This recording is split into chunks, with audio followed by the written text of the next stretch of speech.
Hello and welcome to Stupid O'Clock. I'm Dan Hallfield. I will be your official Joey Bishop for tonight. And for those of you not in the know, that just means I'm a co-host who is filling in for the big kahuna. Uh, Joe Dog is off in Huntsville, Alabama, and evidently where he is staying the night, the internet is not conducive to streaming. So he has decided discretion is the better part of valor. And he's going to go ahead and get some sleep tonight. But we have John Scarborough here. We've got Bill Sarton, and we have the lovely Michaela Jade. Hey, at least somebody likes me. Oh, well. We all like you. Okay, if you say so. Yes. Now, as I was saying in the in backstage, saw your interview on Ryan's show today. That was excellent. You really made a lot of people interested in the Warriors series, and you titillated them mightily with Yes. your contemporary Western that is in the works right now. Yes. The contemporary Western romance, I should say, just Yes. to be Everything deals with romance because I got to get it somewhere. So why not in the book? well. Yeah. These things they happen. And then I can make it the way I want it, and it happens how I want it when I want it, and all that. Hey, Sarah. Hey, Carl. Yeah. Now, Stephanie Osborne may join us later. Then again, she may not. She is also in Huntsville, and whatever is buggering up the. I was gonna say, I think there's storms rolling through there because there's some pretty bad storms rolling through Oklahoma too. Yep, and that means it will be. If it gets this far south, it'll be hitting us tomorrow night or sometime Monday. Facebook user says howdy. And message to someone who knows 12 pages left to go. I think that message has been received, Carl. All right, now, let's see. Where is that banner here? That means tomorrow I will have some work to do, and then I'll have to get it to my next editor so she can tear it apart, which is what I love. I love it when my editors come back to me and say, hey, I found this or I found that, and this works or this doesn't, or hey, what about that? Because it's stuff I don't see or stuff I have skimmed over and thought, well, I'll go back to it later, and then I forget to go back to it later. Mm-hmm. So it's all good. I love it. And sometimes it is a really, really good question. Yeah. Carl just sent me one today. He was like, hey, what about? And I went, what the hell are you talking about? Oh. I forgot. Yeah, it's a complete moment where you're like, plot hole, but Carl caught it, which is why I have more than one editor. Yep. And Facebook user, if you want to go to StreamYard.com/Facebook, grant permission for your name to show up on our screen, we will know who you are. If you don't want us to know who you are, that adds to the mystery. We will find out who you are. Yeah. And you got to wait about 15 minutes because it takes Facebook forever to do anything. Yeah. It won't be anything instant, believe me.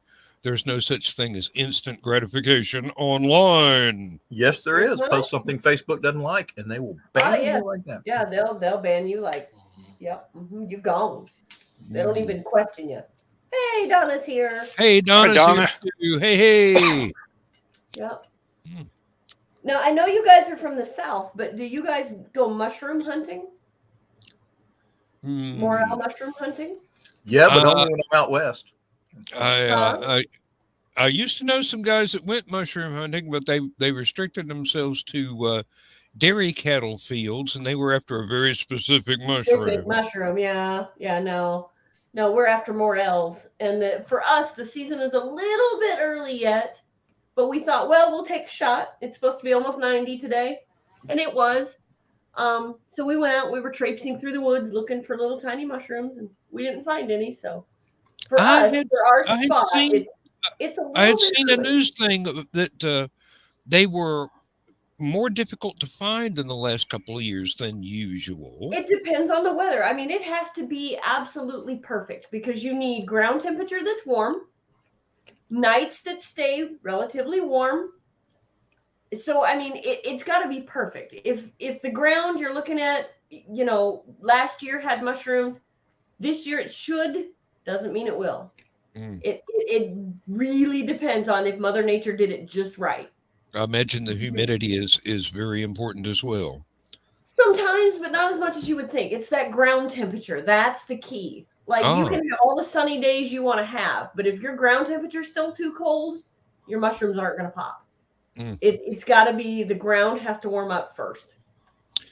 Well, we've got all kind of mushrooms that pop up in the front yard because of the excessive rain we've had for a while. Yes, and that's the other thing. Like, we've had a lot of rain, but our ground temperatures are still way too cold. So I think we're a week early probably. I think next weekend we'll probably get some.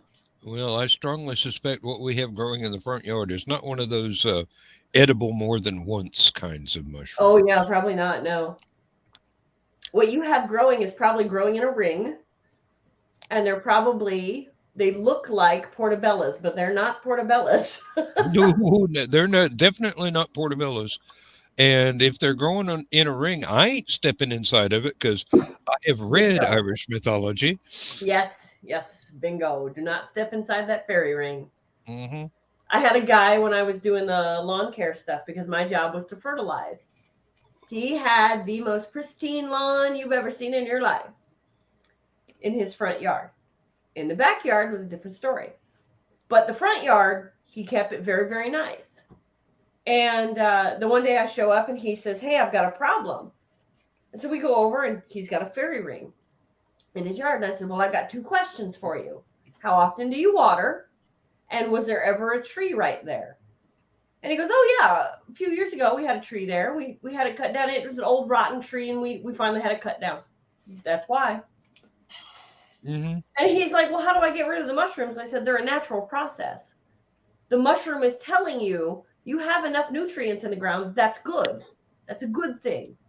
And he goes, but I don't like the mushrooms. I said, so pick them. Like, you can actually use a product called lime. It's a powder. Yeah. With that, not going to get rid of your mushrooms.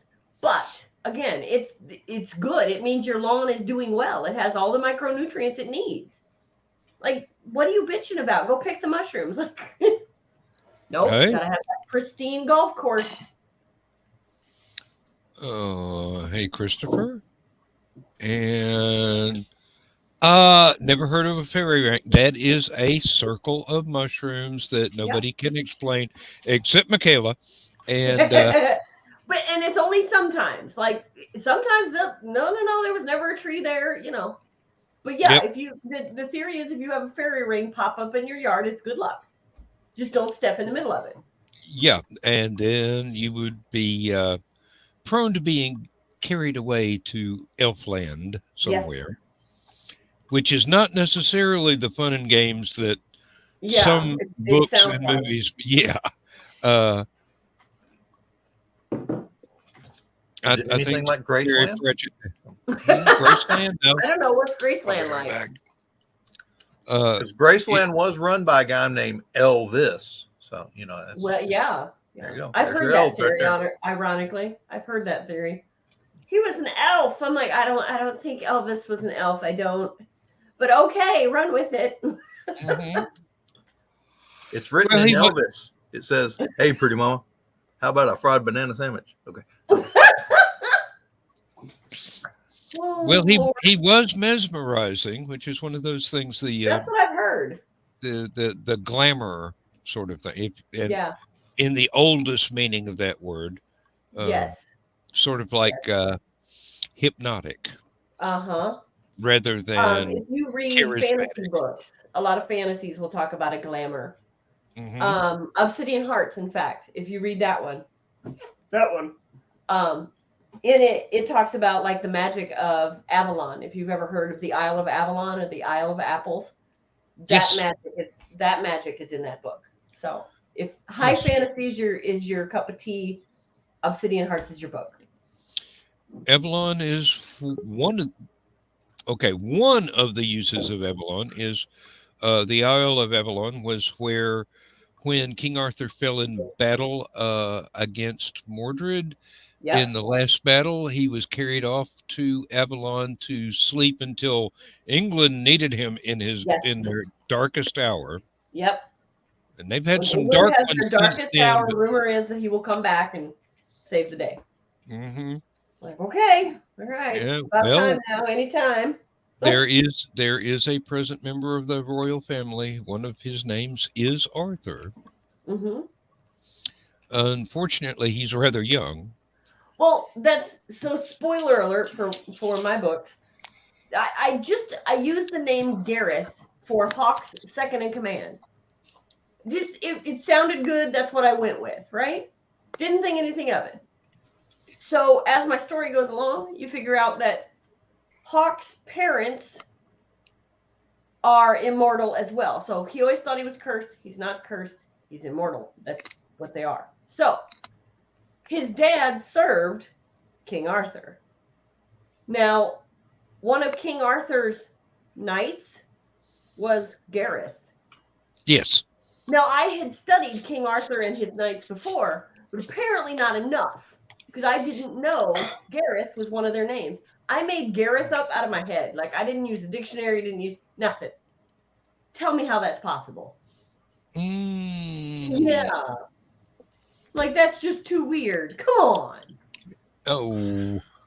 Unless you read something in the past and you kind of forgot it, but it was still in your subconscious in the back of your mind. Yeah. Mm-hmm. Because, and that's the thing is, I've read so many historical things that, maybe it was there somewhere.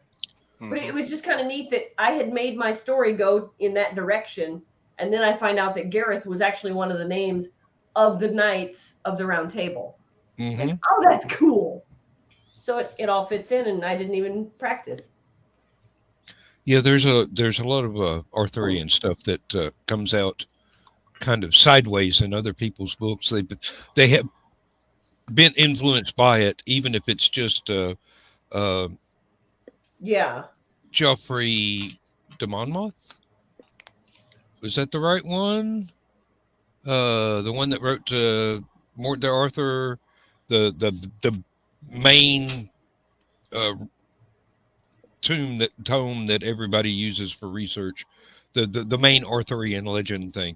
And even though you say that, and actually the Arthurian stuff is Sir Thomas Malory. Thank you.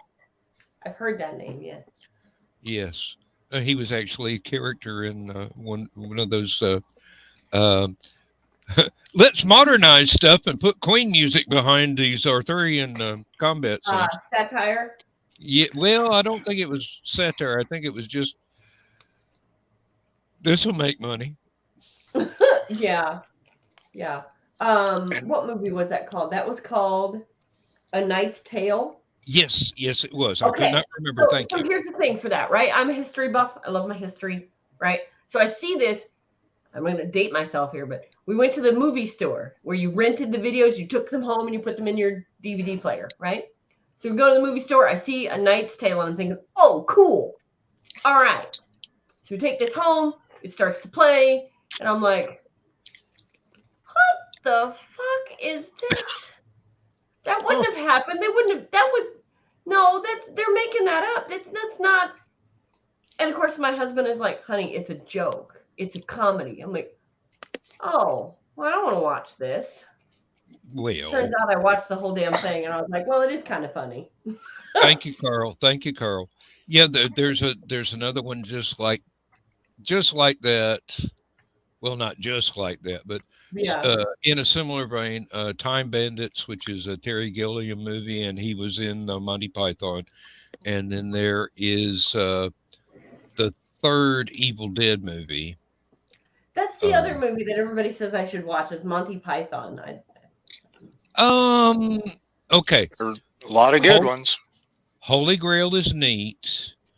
Jabberwocky is great for the lighting and the costumes, but the humor's not all that good. Mhm. And then you've got all their regular straight comedy stuff, which is The Life of Brian. Life of Brian. That one is Wonderful. The Meaning of Life is another one. That's one that gets a little gross at one part, but it's extremely funny. But you have to have an appreciation of that particular type of British humor to be able to connect with it. It's like my wife is British, but she hates Benny Hill. So She's British. Yeah. She's not fond of Monty Python either, but she loves Red Dwarf. So, and she will tolerate Doctor Who, and she will tolerate. I'm starting to like your wife more because she will tolerate Doctor Who. I will tolerate Doctor Who as well. That's about all I can do. Well, if you like, depends on which doctor. If you like pirate, no, it doesn't. If you like pirate movies, Yellowbeard. Yellowbeard. Oh, Yep. okay. Yeah, Yellowbeard. That's one. It's I'm not probably one of the most accurate pirate movies that's ever been put out. Okay. I was thinking you were going to go for Ice Pirates, which is fun. Which is also one of the more accurate pirate movies. Well, yeah, I like the way that they actually had their entire. They deal with sexual diseases, which is quite common among pirates. Yeah. Well, yeah, because who else are you going to get it on with? You just got a ship full of. Never mind. That leads us to a Martin Mull song called "Men," and if you're not familiar with Martin Mull, you should be. He's got Fernwood Tonight, man. That's the best thing he's ever done. Oh yeah, Mary Hartman. He has done lots and lots and lots of things, but he actually has some comedy albums out there, and had featuring his stand-up routines, and it has some really good material and some stuff that you're going, Cheech and Chong would never have tried that. I thought they did in the Corsican Brothers.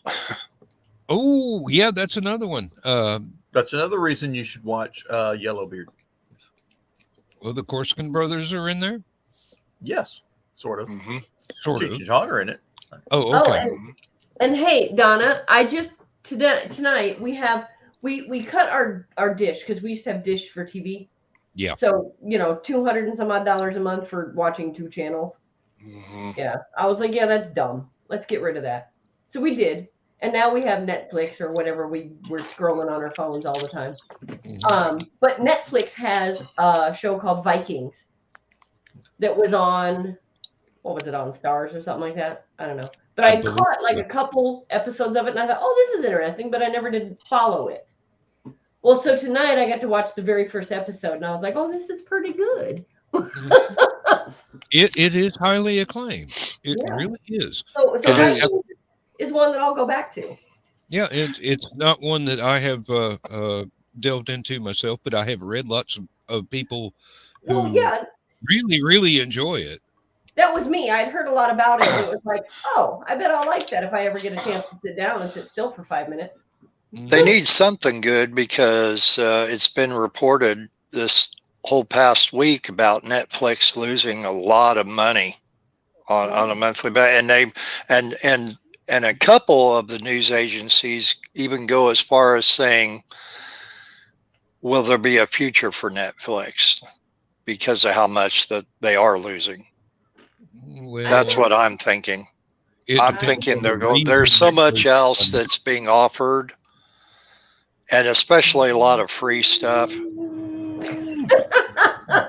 Well, Tubi and Pluto and all these channels that you don't got to pay jack squat for. They just started. Apparently, Netflix thought they were the biggest thing since sliced bread, and just started charging more and more and more. And everybody's like, that's it. Well, that's like the cable for us. Like, so it wasn't cable, it was dish. We went from cable to dish. And I think at one time we had DirecTV, and then we went back to cable, because if you're a new customer, you get a better deal than if you're an existing customer and you pay on time all the time. They don't give a shit, you know. But if you're a new customer, they'll give you all kinds of deals, especially if you come from one of their competitors. So there for a while we did that because I don't care. You know, what are we going to do? Miss TV for a day? I guess it would be different if we were into sports, or we had some set of channels that we just watched all the time. We just don't. Yeah. The only sports that Lindsay cares about is World Cup soccer and British football, of course. Sort of the same thing, but a little bit different. And she has found a free sports channel. It's in Spanish, but that's okay because she speaks Spanish, and she can watch that and get her British football and just be fine and not have to pay for ESPN or any of the other stuff. And she's got BritBox, which is really, really good. And I have Netflix that we for a household account. We both have our own little separate logins. Yeah, that's what we have. Yeah. And we turned off the Dish Network satellite dish and go, well, you know, if you weren't charging us $250 a month for one channel. Right. Like we watch 2, maybe 3 channels on the whole damn thing. And it's like, why are we doing this? Yeah, really. In the early days, they would let me pick and choose what channels I was interested in. And I had like 20, 25, but they were all ones that I would watch. Yeah. Yeah. Not 250, and 248 of them were dull. Yeah, or shopping channel. Yeah, that's what I want. Well, I got rid of ain't nothing on. Yeah. I got rid of Dish Network pretty much the same reason about almost 9 years ago. Yeah. I just had the top 200 channels, and they kept adding more on every little service fee, every other cost. Yeah.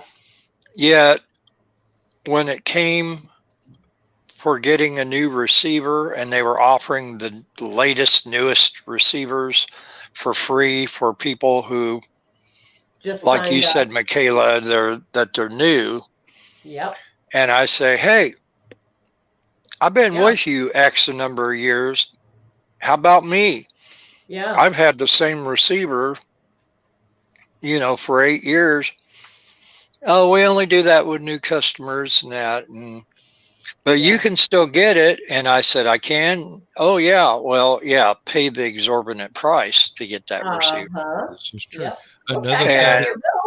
Another thing. They wanted to charge me another $1 or another almost $50 a month tacked on to the already $176, $77 a month just for the top 200. And yes, I watched probably 6 or 7 channels, which the majority of them, all of them except for maybe 3, were all local channels. And I'm like, you know what? I'm going to do like everybody else is doing, going off the grid, getting that outdoor digital antenna and putting it up as high as I could. And I did. I had a 30-foot push-up pole that I put it on, and did not bad. Now, unfortunately, here at these apartments, I cannot use the same antenna. I got those big, thick, black, flat things, but because I have cornfields across the street from me, they work pretty good, and I get about 25 channels, and they actually add new over-the-air channels every once in a while. They got that Newsy and Defy, which is like, Defy is the reality channels for men. basically every day they do a marathon of like American Pickers or Axemen or Ice Road Truckers, or the ones where they make the hand forged tools, swords, and that. Riveting. Yeah. And, you know, I'm fine with it. And I have a smart TV, so I can jump over on Tubi or one of those on that end and watch stuff. And Vizio offers a bunch of free stuff to watch. And then, of course, I got all us fellas DVDs, Yep. Mm-hmm. We went ahead and got a Roku when we deleted the satellite dish, and that's been great. And here lately, Lindsay wanted to watch something special on Disney Plus, and I'm going, oh, I can finally see those extra Marvel comic book shows that I've never seen before. So I went ahead for that, and he has those. Yep. Yep. I how much was that a month for Disney Plus, Dan? I don't remember. It's fairly inexpensive. I think it's $7 or $8. Yeah, I was going to say it's under $20, but you know. Yeah. I'm kind of on the fence about it still, but I'm considering. There's a couple of them. I would love to have BritBox, but I know it's fairly expensive. Yeah, I don't know. I hear him talk about BritBox, but I don't know how much. I think it's like 12 something a month or whatever for it, which you say, well, that's not that bad. Well, no, it's not. But once you start adding them all up. Right. And that's the thing is you got to figure out, for like us, the only thing we ever did was turn the idiot box on with dish or with cable or whatever it was. And it was just mindless TV that we'd watch. We weren't even really watching it. Like there's hardly ever a movie on any of the channels that you wanted to watch. And we were always jumping over to either YouTube, we'd broadcast to the TV, or we'd do Netflix. So it was like, why the fuck are we paying for this? It's just dumb. Especially now that I don't work a job outside the home. So now that I'm doing just my author stuff and my greenhouse stuff, the budget's tighter. So it's like, well, then let's get rid of the stuff we don't use. But yeah, you can definitely get to where, you've got Disney Plus and Discovery Plus and, all these streaming services. And by the time you're done with all of them, you're right back to where you were. Well, I don't have that much time for TV to begin with. I will watch a little bit in the morning, eating my breakfast, and typically right before I go to bed. Most of the time, there's nothing. There for a while, I would get caught up into some of the superhero shows on the CW and that. I'm not interested in any of that anymore now. My Spider-Man No Way Home movie finally came out on DVD, and I have that. The Batman's on digital, like you were talking about. And when that comes, even though I saw it at the movie theater, but when it comes out on DVD, I'm sure I'll buy it. I did like it. It's definitely a little bit more edgier than a PG-13 movie, though. Yeah. I was originally going to take my 13-year-old niece to go see that movie, and now I'm kind of glad I didn't. I was going to say anymore, the 13-year-olds are different. I hate to say it. And even though I homeschool, even my kids, like my oldest one, she's 17 and she loves murder mysteries.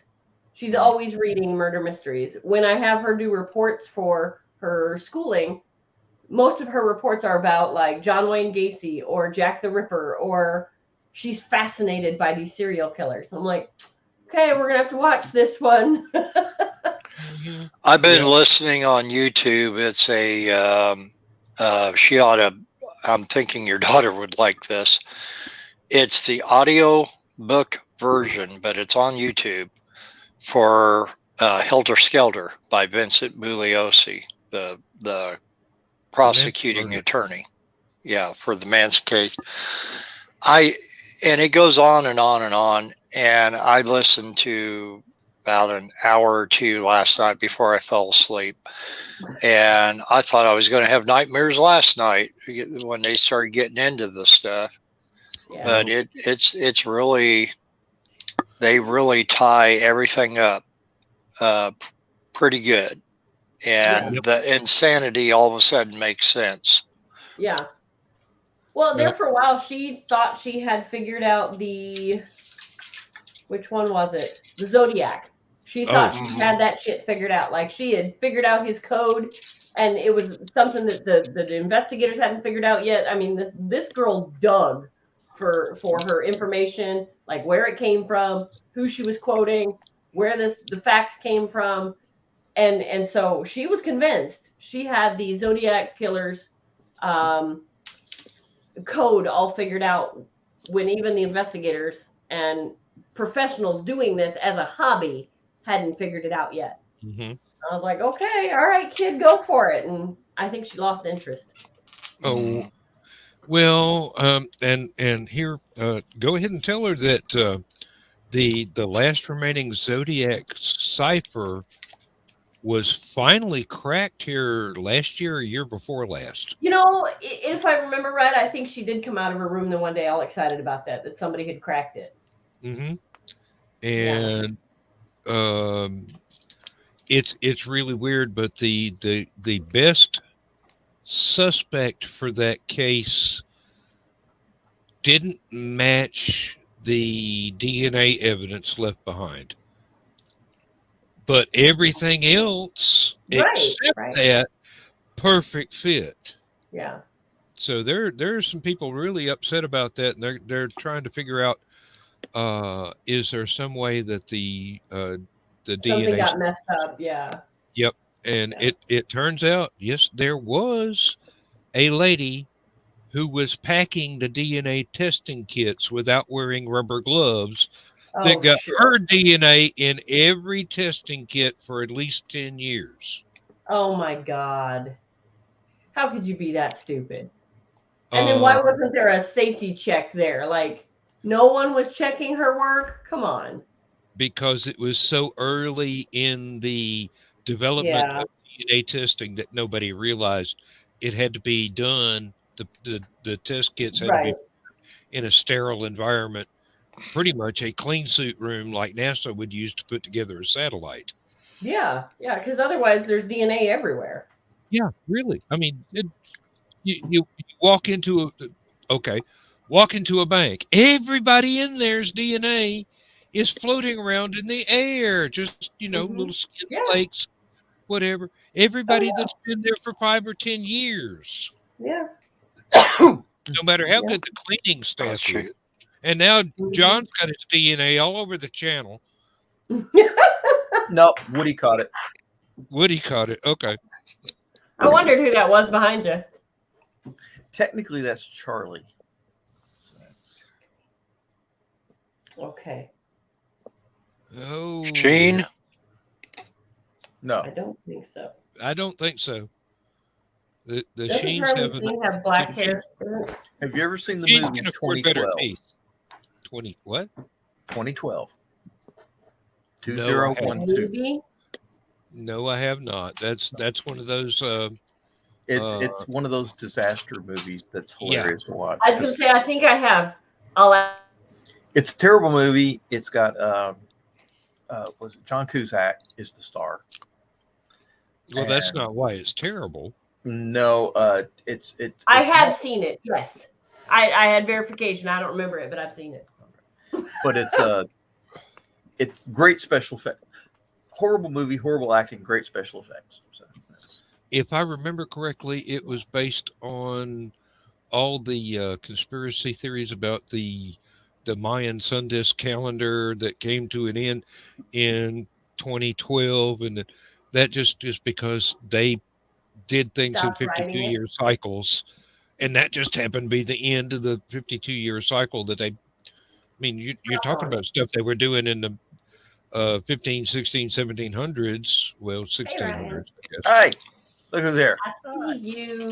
What we got here? Ryan. Oh, yeah.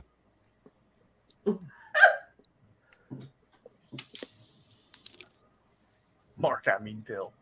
I thought he'd popped in the channel and I couldn't see where he turned up because of the way my my camera's set up now. No. This higher chair is giving me fits with the camera placement. I've got it sideways of where it used to be. It used to be dead center, but because of the higher chair, I can't. I had to raise the camera up, otherwise you'd be looking at me from below, which is not a good view. Yes, Ryan, that was fun. Yes, Ryan, that was fun. I watched it. It was fun. We were talking about the all the things Michaela doesn't know about movies. No, we didn't find any mushrooms. No, not today. Damn it. And since Ryan called me Morg, I'll just do my Morg. Morg calling Ryan. Come in, Ryan. Morg calling Ryan. Come in, your fatitude. I know.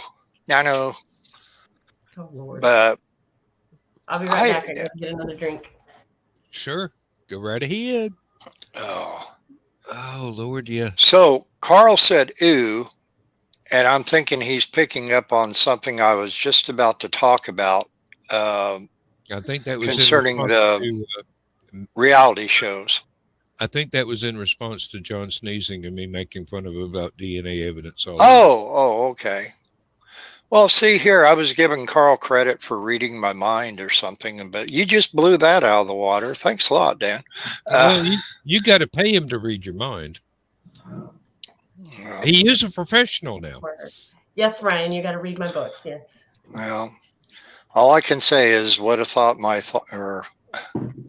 thoughts could tell. But no, has anybody watched on its TLC channel? Now, mind you, disclaimer, being that I'm off the grid, I don't have a TLC channel. Laura watches it all the time.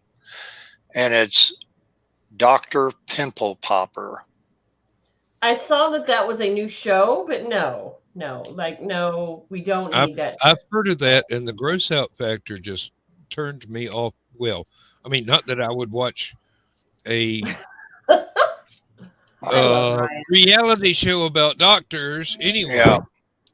Well, there's one that I do truly like, and I was hoping to find episodes of it on YouTube, but actually you can only find about 10-minute clips. It's called Body Parts, and it is about this woman who makes prosthetic body parts for people. Yeah. And it is truly amazing. This one guy had no nose. All he had was an empty cavity. Mm-hmm. And he had cancer, and he lost it to that. He survived as far as his life, but he just has this gaping, cavernous hole. Mm-hmm. And so she made a prosthetic nose that he could actually use, breathe, and it would go in and expand out. And it looked exactly like his old nose before he lost it. She was doing it all from pictures.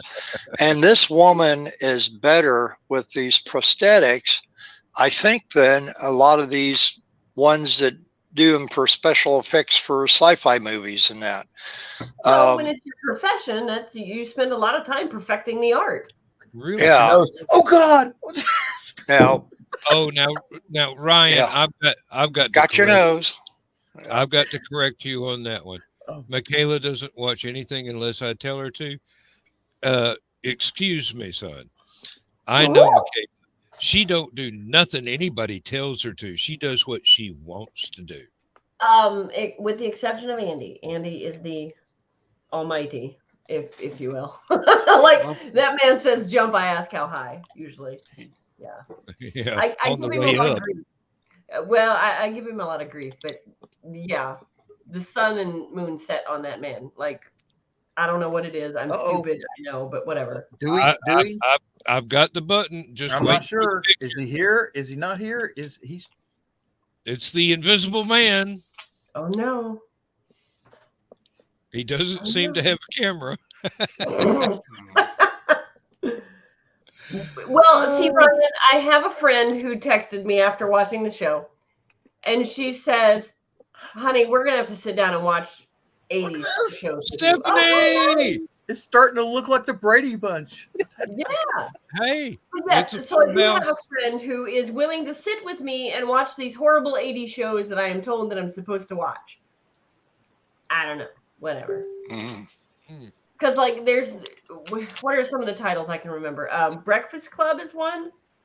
16 Candles. Yeah. Sounds like somebody's a Molly Ringwald fan. Apparently, what's his name? John Hughes. Apparently, or I don't know. I'm just trying to remember the titles I've been told are 80s movies that I have not watched. So Better Off Dead. Okay. Now, I remember I was at my grandparents' house and we had just regular TV there, whatever the rabbit ears would get way back in the day. And I remember they were babysitting, and of course, Grandpa sat me in front of the TV because what do you do with grandkids but set them in front of the TV? And there was a show on called Drop Dead Fred. Yes. Okay. To this day, I remember that movie, and I remember thinking, God, that's stupid. Phoebe Cates, and I'm trying to remember the guy's name. He was with The Young Ones, which was a British comedy. Yes. And it's one of those that's really strange. He played Fred. Girls were nuts over in the 80s that had River something and River Phoenix. River Phoenix? Yeah, maybe. Which is the guy, though. Joaquin Phoenix's brother. Okay, Right. well, I don't know. Like, I remember the names because my cousin was bonkers over these two guys, but I don't remember what movie they were in. But it was wasn't it an 80s or maybe early 90s movie? Early 90s. I'm feeling so old right now. And don't, Steph, don't feel old. It's the fact that growing up, I wasn't allowed to watch the TV. It wasn't that it wasn't on in my day. It was on. I wasn't allowed to watch it. That doesn't help. You're naming stuff that came out after I was already an adult. Oh, Explorers. No, Chris. That's not right. That's not right. Yeah. That's a good movie, though. No. No, is it the movie that might be that Chris is talking about, or the Explorers is a good movie. Wasn't there a TV series? Teenage kids find a spaceship or get access to Build a spaceship. Yes. Build a spaceship and meet some aliens. And there's some wonderful homages to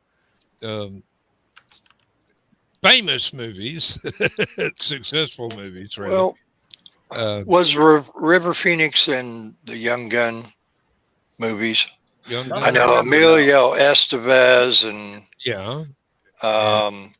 what's his Young name? Guns was a movie I was allowed to watch. We watched that one. Lou Diamond Phillips, I believe, is the name you're searching Lou for. Diamond Phillips and Kiefer Sutherland, I believe, was in it too. Like Donald Sutherland's son or whatever. And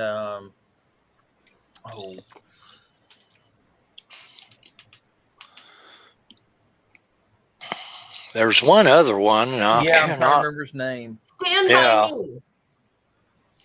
Okay, Will Wheaton was in that one too. Yeah. He was in Stand By Me, Running on Empty, and My Own Private Idaho. I'm reading it. The title, some of this stuff, but it's like bits and pieces. The title, My Own Private Idaho, is from a B-52 song. Right. Lovely. Well, apparently it's been made into a movie. Dermot Mulroney. That was the fifth guy in Young Guns. That was trying. Okay.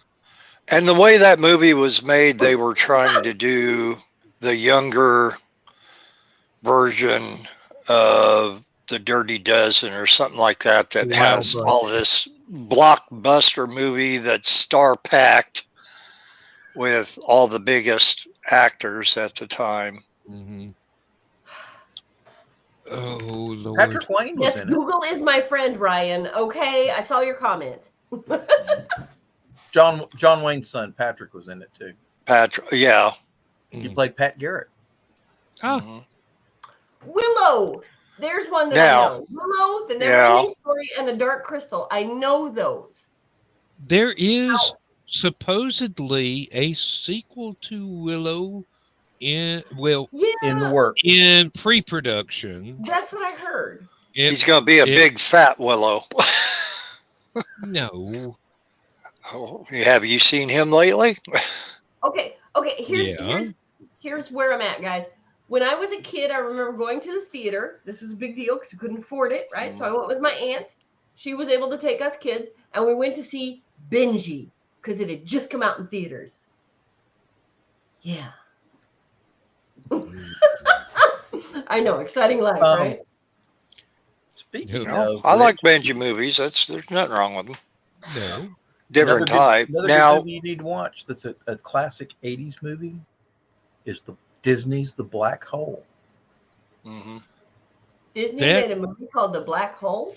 Yes. Disney that was their first big sci-fi movie. Yep. Yeah. It's very beautiful. Creepy. Oh, that's why I didn't watch it. It wasn't really a blockbuster for them by any means, but that was like the first step, the first plateau for them with it. If you ever saw 2001: Space Odyssey or Silent Running, those two space movies back then, it was kind of along those lines. Yeah. But it was also, strange enough, it was the first, if I remember correctly, it was the first movie to use computer animation. I believe they used it in the opening sequence, and that was it. The rest of it was all practical effects. Well, now another movie like The Young Guns that had a whole bunch of superstars in it. Them is an 80s movie. That's amazing. Yeah. I sent you the link to join the program there, Ryan. Did you? Okay. Yeah, Ryan, get over here. The Long Riders, and that came out in the early 80s, I think 81. That had all the actor brothers, all the Quaid brothers, the Carradine brothers, the Keach brothers. Who were playing the brothers from the Cole Younger gang. Yeah. Well, the James Younger gang. So, yeah. Thank you, Carl. By the way, I see your comment. Thank you. Yeah, the Carradines played the Youngers. The Keaches played the James. And I'm trying to think of the other ones who played. I forget. What's his name? The Quaids. All the Quaid, Dennis and Randy Quaid. Played various brothers. They were brothers in the younger James Younger gang, but I'm sorry, Ryan, but I'm on the East Coast, and John's on the East Coast, and Stephanie. What you're Stephanie's Central Time. Yeah, and I believe that Bill and Michaela are on Eastern Time. Nope. Central. Okay, well. Yep. So I'm probably we're on the right side of the Wabash River. That's what I always tell Brian all the time. Oh, it take too long to set up your computer. That's what all the guys say. Yeah, click. Yeah. Oh, use your phone, Ryan. Come on. The planets are in the improper alignment. Come on, Orson. The chicken entrails didn't stir up right or something. Yeah. Yep. There was a lot of these movies I remember. He's got a computer from one of the Terry Pratchett movies where it's got anthill inside. Now, there's a lot of these 80s movies. I remember them being out. I remember them being advertised, but I wasn't allowed to watch them. Lindsay has that complaint too. There's a lot of TV. I remember, but I'd never watched them. E.T. You gotta watch E.T. Yep, I got to watch E.T. in the theater. And Short Circuit was kind of like a cheaper, more generic version of E.T. Because we were in class, in one of the classes in school. It was something like a holiday break or something, and we got to watch a movie in class. And Short Circuit was that movie.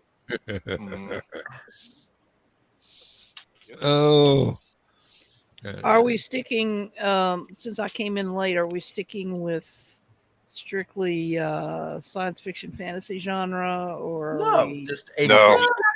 No, we've been 80s talking movies? Western and everything. We Okay. are freewheeling. Comedies. Anything you want. Yeah, what's up? And it don't even have to be the 80s either. If Oh. you don't want it. Another good one, Cloak and Dagger Oh, yeah, with Dabney with Dabney Coleman. And Coleman, yeah. Mhm. Ooh, War Games. War Yes. Games. Gremlins with Phoebe Cates, who I had a crush on back in the day. Fast Times at Ridgemont High, also with Phoebe. Yeah, also Phoebe Cates. Still had a crush on that Chiron. Rock Tron. and Roll High School, if you want to go back that far. Yeah, Tron's a good one. PJ Yes, Souls. Tron. I finally got to see all 3 of the Tron movies, and I have to say, the one in the middle was a little bit weird. The third one tied everything together, but it Silverado's a kind damn of good Western, yeah. stretched a little Mhm. bit. Yeah, Silverado. Yes, I love that one. What was another one? I cannot remember because Unforgiven. it's not my genre. No, it's a little bit more mainstream than that. Unforgiven would have been more hardcore. That was in Labyrinth? the That was 90s, I one of- believe, wasn't it? That Yeah. was one of Eastwood's really good ones. Has y'all mentioned Labyrinth yet? No, nobody's mentioned Labyrinth. No, that came across when I was looking up 80s movies, that came across, and I remember seeing like bits David and Bowie. pieces of Bowie, yep. Labyrinth. And yeah, and I didn't know who David Bowie was either. I had to look that up. It's a Muppets movie, so it's got to be good. Well, see, I wasn't allowed to watch Sesame Street or the Muppets. So, Oh, good heavens. well, the Sesame Street, because the puppets talked baby talk. And to my mom's way of thinking, you're only a baby for a certain time. You shouldn't be talking baby talk. So that was her theory with that. No, they didn't. Well, Just because Ernie sang Rubber Ducky. But like Cookie Monster, me want cookie. That's not how you speak. No, but that was Cookie Monster. Right. But that wasn't it was that was just the character. That was monster talk. Right. Well, let's just say you were sadly deprived of a lot of excellent stuff. Mm-hmm. Apparently. Little Shop of Horrors. Oh, both versions. Yes. Yeah. Yeah, if you like the second version, the first one will really knock your socks off. Right, Ryan. You should Good have on night, the show. Oh yeah. We miss you. The second version of Little Shop of Horrors was a musical, which could favorably compete with Rocky Horror and Shock Treatment and Phantom of the Paradise as far as the quality of the music goes.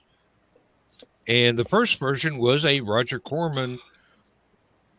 We did this in 6 hours in somebody's basement for $1.50,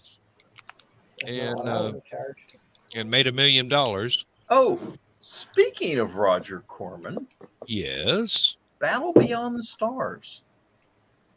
Yeah, which is a Star ripoff Wars of ripoff, the Magnificent Seven, which is a ripoff of the Seven Samurai.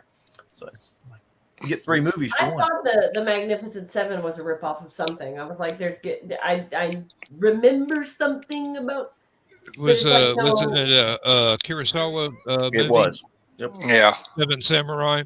I have finally seen that.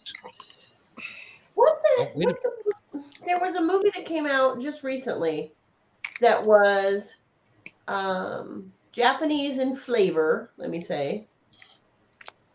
And I don't get to watch many of those, but now, let me see. What the hell was that called? It was just recently, but it was really good. It was better than I expected it to be. I want to say it was something about the very first opening scene is the guy gets killed and his baby is hidden somewhere. And the baby grows up to be a man, but comes back, with all the powers that his dad had. Like his dad was a superhero. Wait, was the dad wearing like this black outfit with a big mask and went around going? No, Okay, that's just checking. that's Star Wars. Okay, just checking. Cameron's talking when people about talk Steve Star Martin. Wars, now it messes me up because to me, Star Wars is the original 3. 1, 2, and 3. Not 3, 4, and 5. 1, 2, and 3. Damn it. And then they start talking about all these other Star Wars things, and it's like, no. Star Wars involves Ewoks and R2. Okay? And R2 is blue. He is blue. There are no other colors. Yeah, there were some other R-type droids that were different colors. Well, Yeah. and that's, I learned a couple months ago at a con that R2 is not just blue. I'm like, what do you mean he's not blue? Like they had a green one rolling around. I get You Hey, finally Sean. made it to Hi, the Sean. right green room there, Sean. um, Sean was waiting in Last Man Standing, and that's still an hour away. So I will I can always only say A do New what you Hope give me is to the do. first one.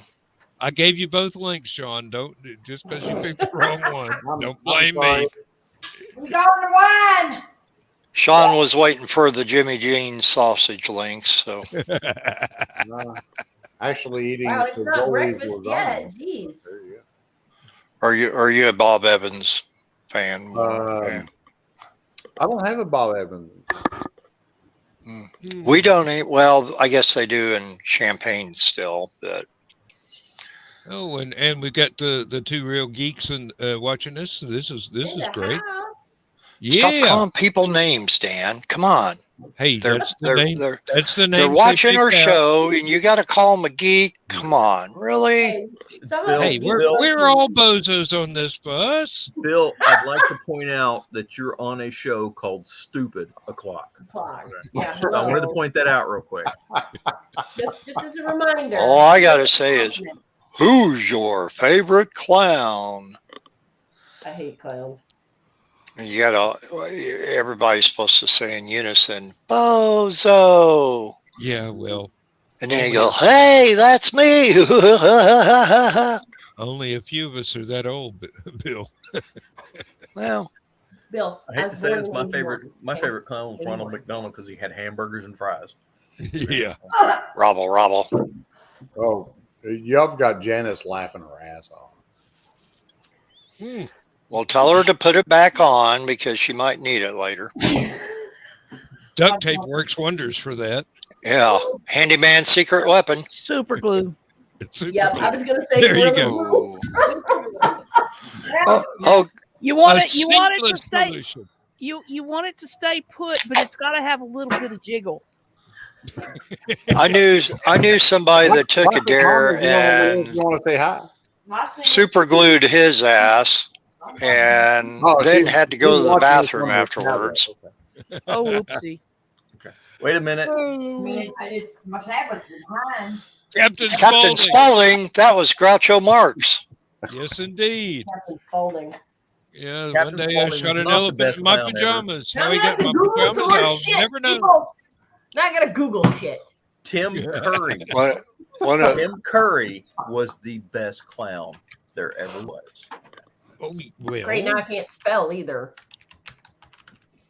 I like Wizzo the Wizard though the best. Oh Doody my doody God, doody. lovely.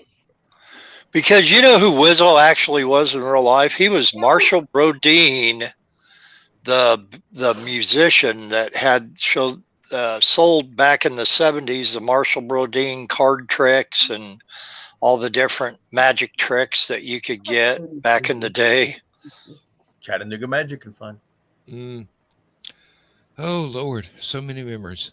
Gorillas in the Mist. That's another movie I watched. Yes, that's an 80s movie I watched. See, I did watch 80s movies. Oh yeah. Mhm. And there was another one called Congo. Tim Curry was in that one. Yes. You There was a movie called The Ghost in the Darkness about 2 African lions. Oh, yes, I remember that. That one was one of my favorites. Again, Mhm. based on a true story. And what pissed me off, I went to the Chicago Museum like How about your lines? six years ago. In Africa. And I got to see the Ghost in the Darkness because they had stuffed them and put them on display in the museum, you know. They're not maned lions. No. They're female. I No. didn't know. No, they were male. They just didn't have manes. Oh, Yeah, wow. they're I didn't know that was not a possible. lion. They look like females with a little bit of tuft, kind of like this. And since they were used as rugs by the guy, They they're had like- mane pattern baldness.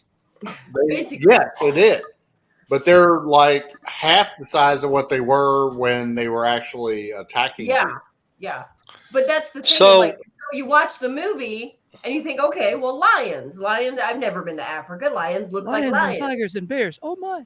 Sorry. Right. And so Wrong you movie. get to the museum and they've got this big old display of the Ghost in the Darkness. And you're like, oh, goody, I get to see this. And then you see them and you're like, what the fuck is that?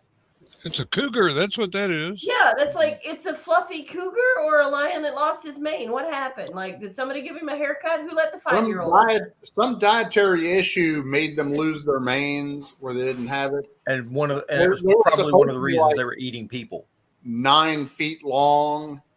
Oh, yeah, they were supposed to be absolutely huge. Better hairball up.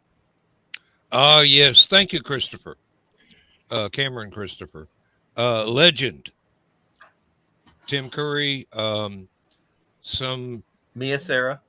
Yep, some relatively unknown guy named Tom Cruise. Yeah, some guy named Tom Cruise. He was in it. Has anybody mentioned The Princess Bride? Nobody has yet. Oh, We have now. Storm in the castle. Cover What your about ears, John guys. Carpenter's The Thing? I've seen Nobody's Princess mentioned Bride. that. I cannot stand The Princess Bride. Oh, I love really? the Princess Bride. Oh, Yeah, I'm not. I watched it There in were so school. many I in cannot jokes. stand that movie. I think it's because when he reads it, he says "as you wish." Mhm. I don't know why that line of that movie just irked me. It was like every time he said it, I'm like, "Oh, nails on chalkboard, nails on chalkboard." I don't know. Well, It's if not my you movie. watch if you watch The Thing and you're not into scary movies, I highly recommend you do not watch it at night. Watched that sucker in the theater and wound up pulling my feet up into the seat with me. I'm not. I ain't watching it. Oh, yeah. What was it? I went to a movie with on a date, and we were watching. It was Deep Blue Sea, I think. It was about sharks that they were breeding. Okay. Yes. Honest to God, my feet came up like right here, and I was like hitting the chair in front of me, like no, no. And my date was like, "You're gonna hit that lady in the head." I'm like, "No, I'm not, but I'm not getting eaten." Believe it or not, there is a theater that has a swimming pool that you are in, and they show Jaws. Yes. Yeah. No way in hell. No. When Jaws came out in '75, I remember part of the trailer. It said, "You will be afraid to go swimming," and it was the truth. People did not want to go to the ocean. And there were people that were afraid to go to frickin' public swimming pools. I'm like, yeah, the shark's going to come in through the drain or something in the swimming pool. I wouldn't be a bit That'd be a pretty surprised small if people were taking showers instead of getting in a bathtub. It's them damn sewer sharks, but Only in New York. But no, it scared alligators. the bejesus out of people. And then when people started getting, Candy Graham for from Mongo. SNL. Oh God! Now, Candy Graham for Mongo. Now I got to watch the whole fucking. That's a movie Michaela Blazing needs to Saddles. watch. Is Blazing Saddles. Yes. No. Okay, Yes. so No, here's the no, thing, no. guys. Here's the thing. I've heard of Blazing Saddles. I've seen clips. I can't. That's just too dumb. Oh, I love it. Okay, Well, so then here's you got to another do one. Spaceballs. See, and that's another one. Yeah. I That's came another in the one room that's and he was silly. watching. Yep. What the hell was he watching? Airplane. He was watching Airplane. History of the World Oh. Part 1. I had to ask him. I'm like, what the are you watching? He's like, it's a show Michaela, called Airplane. You have And to at watch first I was like, okay, no big deal. And I kept walking through the room. TV is huge, right? So I'm still seeing it in the other room. and I hear what they're saying. And I'm like, wait a minute, they're on that's the captain of the spaceship. Why is he acting like such an ass? Like, wait, that's not what a captain of a spaceship would say. And so I started paying attention. And I'm like, this is dumb. What is this? And he's like, honey, it's humor. I'm like, hey, danger vacuum. What's the matter, Colonel Sanders? Chicken? That's baseball. Nope. Oh. Nope. Didn't get it. Didn't like it. It was like, okay, we have to walk away. Interestingly enough, I understand Michaela implicitly. I do have a silliness level that below that, it's just too damn silly for me. Well, people thought because I have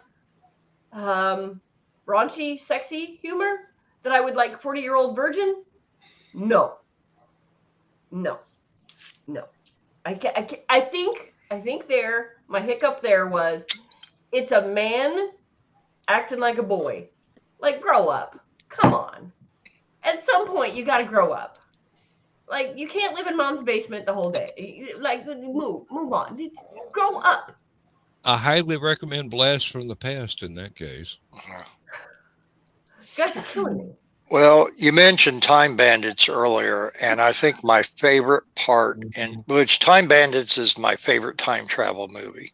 To me, there's not been anything made better since, and the fact that George Harrison had the theme song on it. So, Bill, would you like to guess what Daryl said my first date was? Time Bandits. Go see that movie. Yeah. And we saw it. We snuck in a cassette player to record the movie and get the song because the song was not available on anything at the time.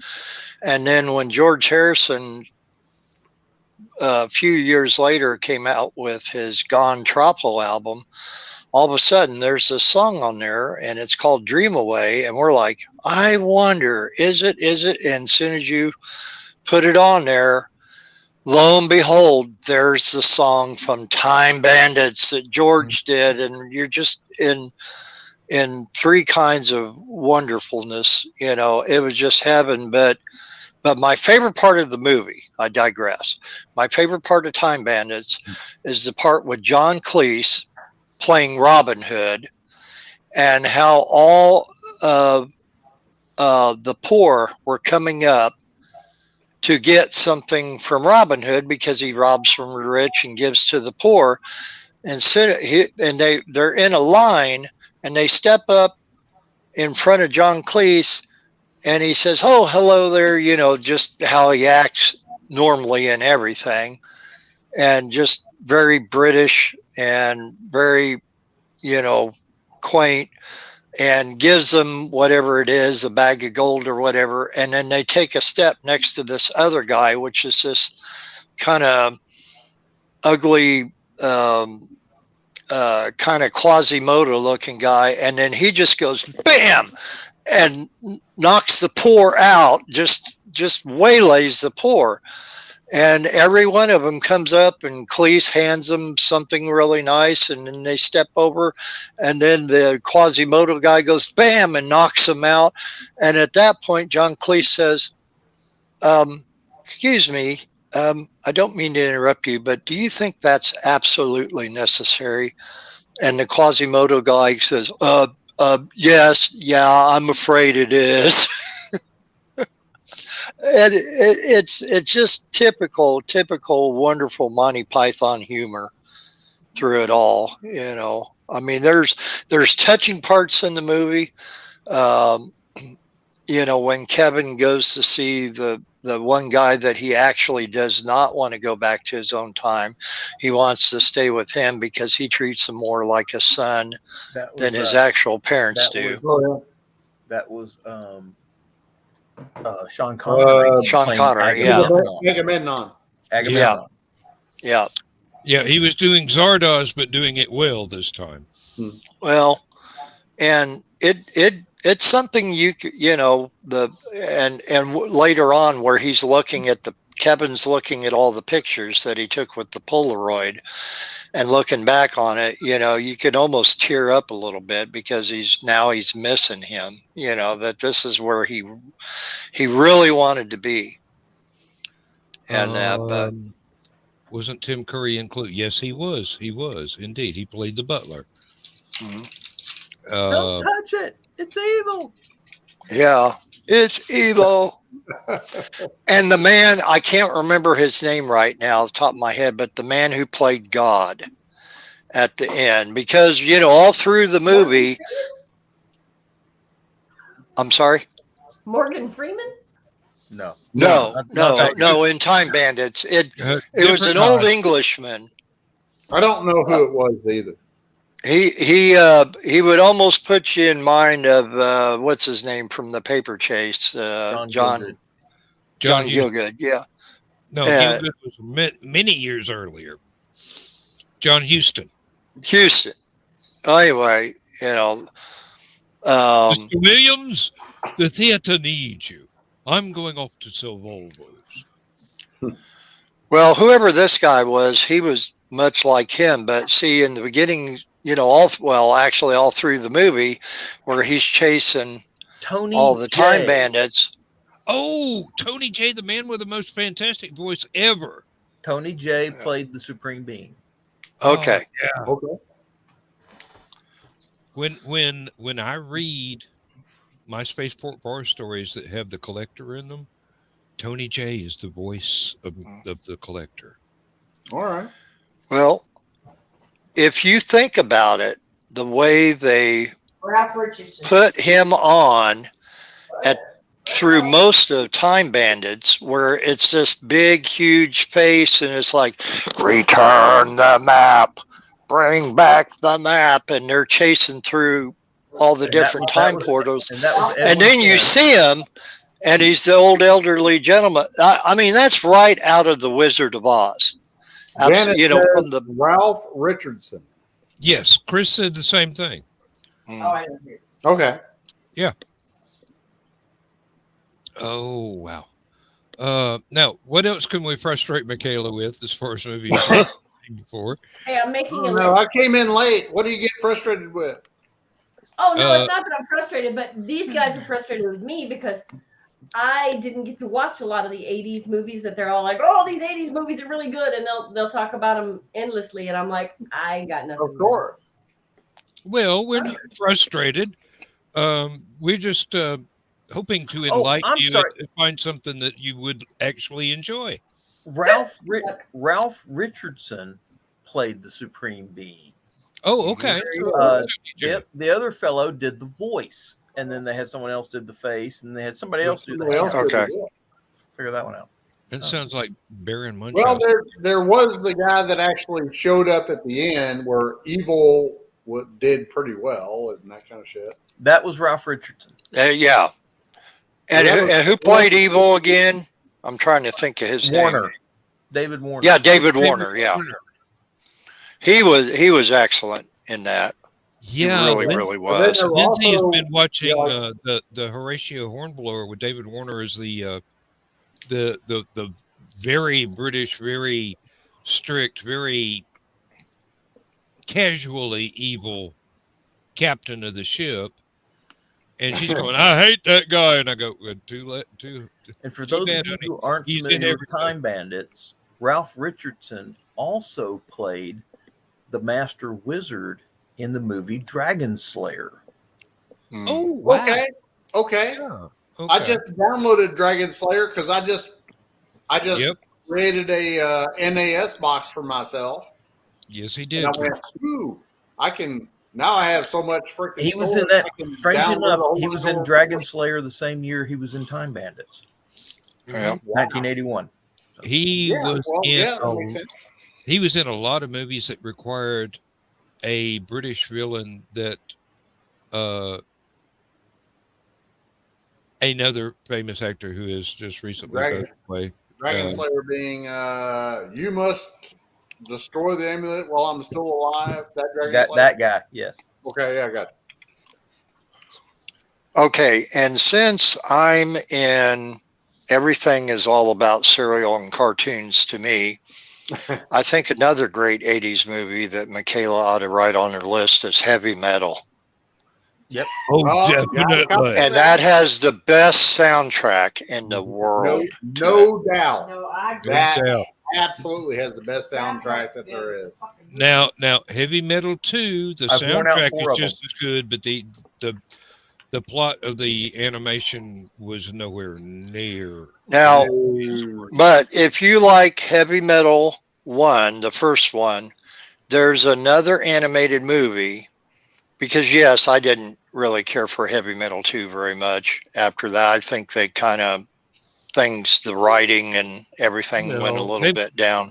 It was a cash cow. Let's not add in beating a dead horse. It was a cash There cow. was another animated movie that was made in the same way with that rotoscope type animation called American Pop. And it's really good. It's worth, and it's got a lot of good music in it too. 4 months old when that came out. Look at that. Oh, she's so cute to not be watching a movie. No wonder I didn't see that one. Oh yeah, Tell you what, I was at work today with a guy who's getting married at end of May, start of June, just to make sure that I had everything scheduled right. Raise your hand if you're going to LibertyCon. Really? Just me and Dan? I can't. Stephanie? Yeah, Stephanie? I can't afford parking at. Oh wait, no, I'm not going to LibertyCon. Sorry. You're going to be working security. Dude, I don't even know. They haven't actually asked me. So you just show up, walk around, and tell people F off. Yeah, everybody wears a security T-shirt anymore. Tie their weapons, and I mean, nobody's going to know. And you go to the bar, Sean will give you a free drink. Okay, out of all the songs on the soundtrack for Heavy Metal, the only bands I recognize is Black Sabbath and this one up here, Sammy Hagar. I've heard of. Yeah, I've actually seen him live. Journey, Cheap Trick. You never heard of Journey? Where'd Stephanie go? She's having occasional internet problems and audio. Now, to say that I have not heard of the band names doesn't mean that I haven't heard their songs. Okay, Stevie Nicks.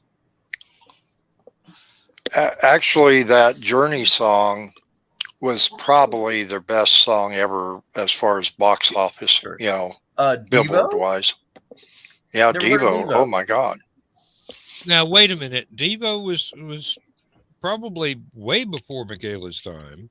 Well, and here's the thing, like, I like music, so I may have heard their songs, but I didn't make the connection. Like, I hear the song, I don't know who plays it or does it or whatever. There's a few bands on there you're not ever going to have heard of because they basically put the bands together just for that soundtrack. Yeah. Riggs being one of them.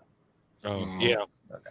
And but quite now frankly, you give me like 90s country, I can give you title and artist in like 3 seconds of the song. Oh, you another never thing about the heavy metal soundtrack is there were so many things. It took forever for it to come out because it's literally one of the greatest soundtracks ever. Transformers, the animated movie, the original Hasbro one, had a great soundtrack too. And again, they had manufactured bands in that one too. Mm-hmm. But back to the heavy metal soundtrack. I threw that. I said that because Chris did that. Okay. And strange enough, somewhere around here, I've got the cassette tape of the Transformers. But the heavy metal, like he said, Don Felder was in the Eagles. Yeah. Was it? Oh no, it's one of the greatest soundtracks that ever was. Yeah, Fagan was in Steely Dan and Donald Fagan. Which he also had a very cool song. Wasn't he in the Doobie Brothers as well? Holy crap! Huh? I know something you guys might not know. Okay, I know, right? Oh my God! So I had this little nugget of wisdom. Steely Dan was not the name that was supposed to be on that band originally. That was a joke. This is true. Did you? Oh, I was gonna say, did you not know this? I learned it on the radio the other day. Apparently, when they got together, they didn't think the band would go anywhere, but they needed a name because they were doing all these little shows at bars in the area. So they needed a name. So they just called it Steely Dan. It stuck. And then they started making progress. Yeah. And then they were like, well, we're kind of stuck with it now. We're stuck. Yeah, exactly. We're stuck with it now. And then you got songs like radio. And then you got songs like FM. You know, I mean, which was like a classic. You know, Josie, Peg, Hey 19. Ricky, don't lose that number. You're naming Steely Dan songs. Don't confuse anybody here. Any major dude. Hey, man, any major dude would have a heart, you know. Any major dude would tell you. Yep. Lord have mercy. It probably was 90s. Big Trouble in Little China. Bonsai. You know, just stuff that I just watch over and over again. And see, because they are cult movies, basically. I was gonna say I watch things like the Gargoyles seasons 1 and 2 because they only made. How about the Blood of Heroes? Michaela, do you recognize the voices of the animated characters in Gargoyles? I did a stupid search and I searched for who are the voices of them, and I came across Goliath, the guy that does Goliath's voice. And Goliath is the character that I was in love with forever. And I saw the guy that does the voice, the big, deep baritone voice, and it just threw everything off. I was like, nope, can't look at it again. No, I don't. Wasn't that Michael Dorn? I don't remember his name, but he was a tall, skinny black guy. I don't remember his name. Michael Dorn. Yeah. A lot of Star Trek. A lot of the voice actors from Gargoyles were Star Trek actors from Next Generation. He also played the Weasel on I Am Weasel.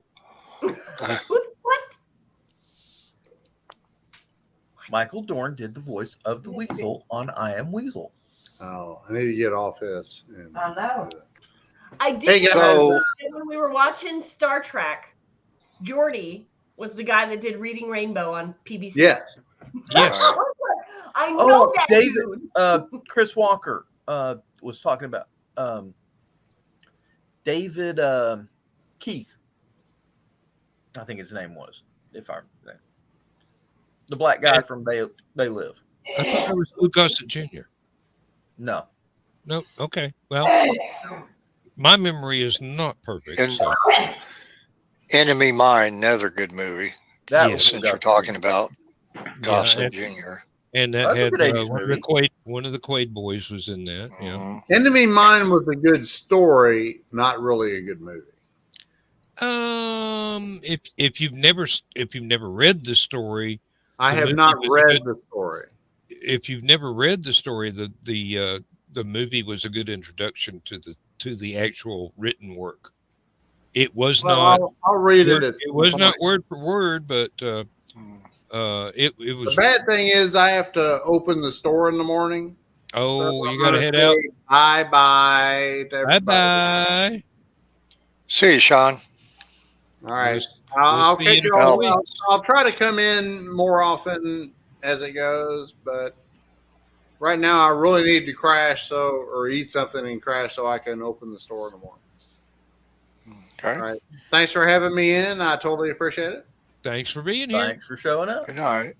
All right. We'll catch you guys later. And speaking of Star Trek actors doing voices for animated programs, I posted the Star Trek animated series episode. Trying to think of the name of the episode that I posted today in the Every Day is Saturday group, and I forgot. But Lorelei Incident, I think it was. No, I think there's one called The Visitor or something to that effect. I forget now. I try to do some different ones every once in a while, but I always wondered why Koenig was never in that. There's a good reason, but I can't remember what it is. And I think I tried to Google it before, but I hit a dead end on it a while back because somebody was asking me about it in the Everyday is Saturday group about it. And I'm thinking, boy, I should know, but I don't. Well, and everybody was so wonderful because this was when Star Trek was coming back. I mean, it was with the conventions and that. Koenig, I think, was actually writing some of those books at the time, the animated series. Because they had Larry Niven wrote a couple. He wrote an adaptation of the soft weapon as and then Koenig, I can't remember if Koenig was writing the stories or directing some of it, but he had a hand in it. I don't recall seeing his name in the credits at all, period. He wrote The Infinite Wolfen. Yes, he did. Thank you for reminding me. That was a very good one too. So once again, why was he not in it? You know, everybody else was. Even if he had something to do with it behind the scenes, it's like, why not have? He was busy. Him in there with his crew, and we didn't have to look at that turkey neck alien instead that replaced him. And wait a minute, what's wrong with Eric's? He had 3 arms, 3 legs. He had to drink orange juice to get drunk. He had to drink alcohol instead of water. It's a perfectly valid alien. Yep, absolutely. That's what was wrong with him. I couldn't get by the neck. I'm sorry. If they did him, he could have looked like a cross between E.T. and Alien. But when they did that neck the way they did it, that was like, nah. You know what I'm thinking? That may have been another Larry Niven thing, because he did Pearson's Puppeteers that sounded very similar to that description. 3 legs, turkey neck. No. Pearson's Puppeteers, 3 legs, 2 heads, no hands. They use they had like their lips were like 5 little fingers, and they could like use it to pick stuff up. It looked like some sort of weird hand puppet show every time they had one eye in each head, but their brain was in the middle of their body, not on the hands head. Right. And according to the they could actually sing in 2-part harmony. Okay, you said 2 heads. Now I'm off on a tangent of another sci-fi movie. This would have been early mid-70s, and I can't think of the name of it, but it had Rosie Greer in it. He was one of the heads with the 2 heads. And they grafted a white guy's head to his body. What? Yeah. Yep. It was a horror movie. The name of the movie. It was a horribly bad movie, but it was also. I think it might have been called The Man with 2 Heads or something like that. But yes, I just said that 3 times. Yeah, I do believe that was the title. It was one of those things where a rich white guy died, and part of his will was that he have his head grafted onto somebody else's body. And if I remember correctly, Rosie Greer was some guy in prison who was selected to be the donor body. And I think he was on death row or something. Through some cosmic accident, both of them were in charge of the body. So instead of The Thing with Two Heads. The Thing with Two Heads. Thank you. Thing with Two Heads. There you go. Somebody's using Google. I remember Sammy Terry showing that over and over and over. I'm surprised Spenguli doesn't show it. As opposed to the Steve Martin movie, The Man with Two Brains. Yeah. Which is apparently totally different.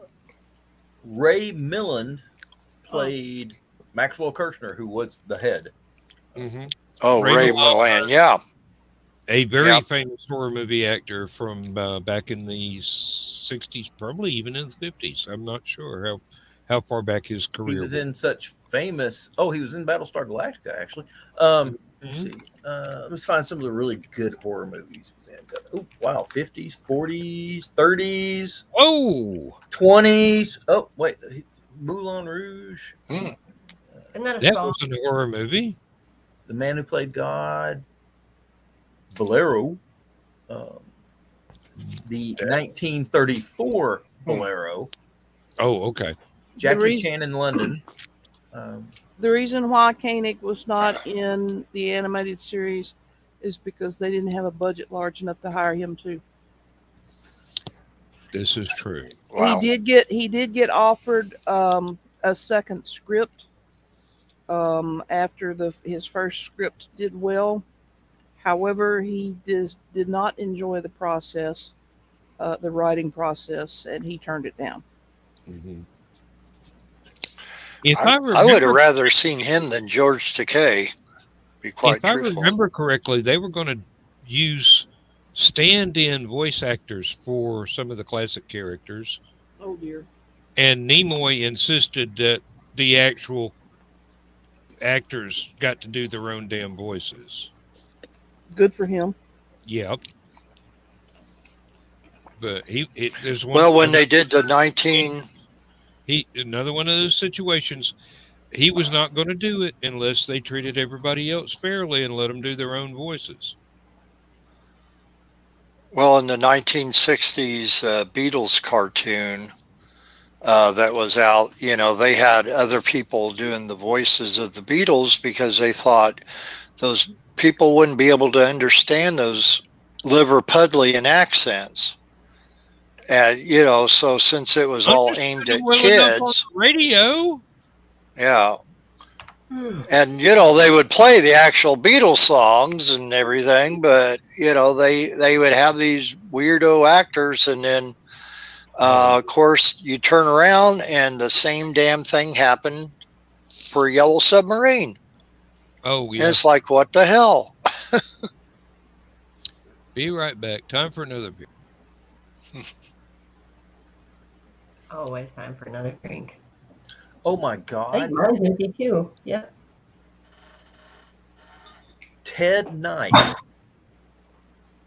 did a character he did one episode. He did a character named Carter Winston in Star Trek, the animated series. Mm.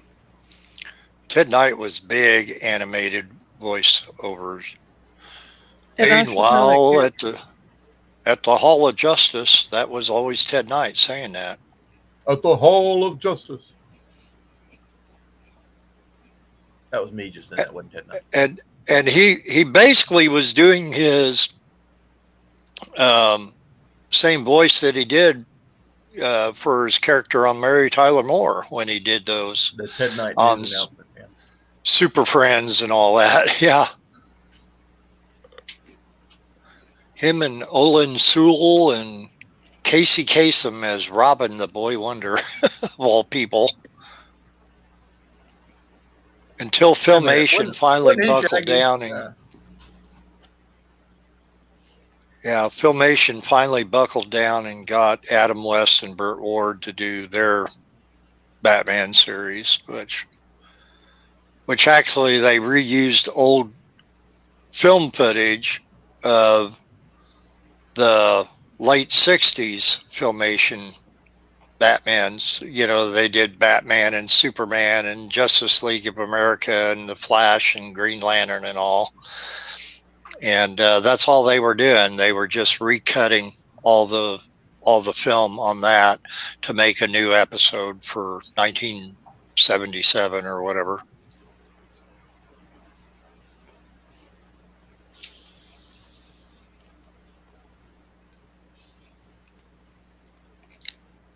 Yeah, they did. Frank Welker, big.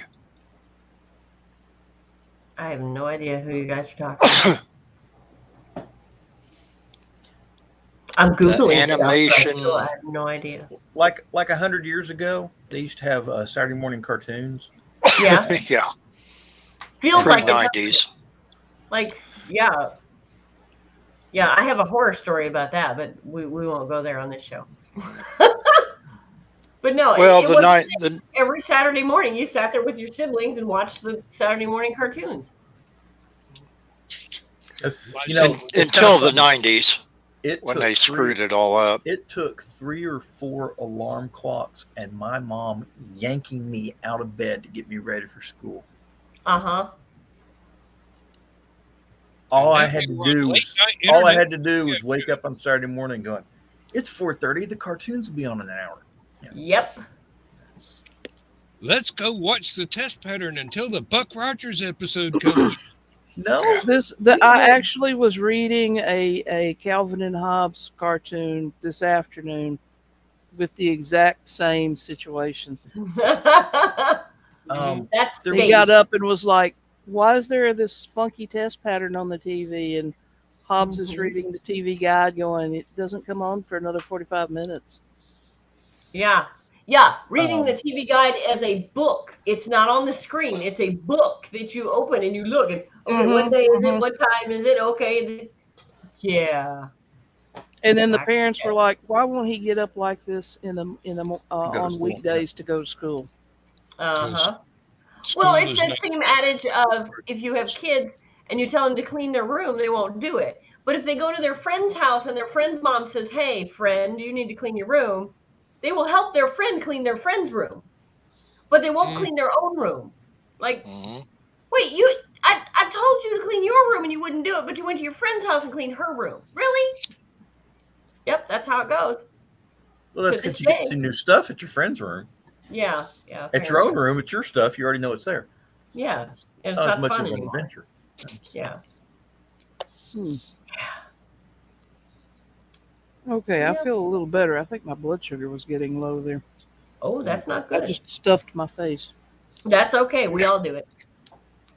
Yep. I have been eating half a day and I'm still hungry. Well, my trouble is I'm never hungry, but I'm always eating. Got my Trader Joe's. Well, I have been eating stuff that is good for me, which is probably why I'm still hungry, because I want junk food. And there is no junk food in the house. There's just food that's good for me. Well, that was last night during the green room. I was eating raspberries.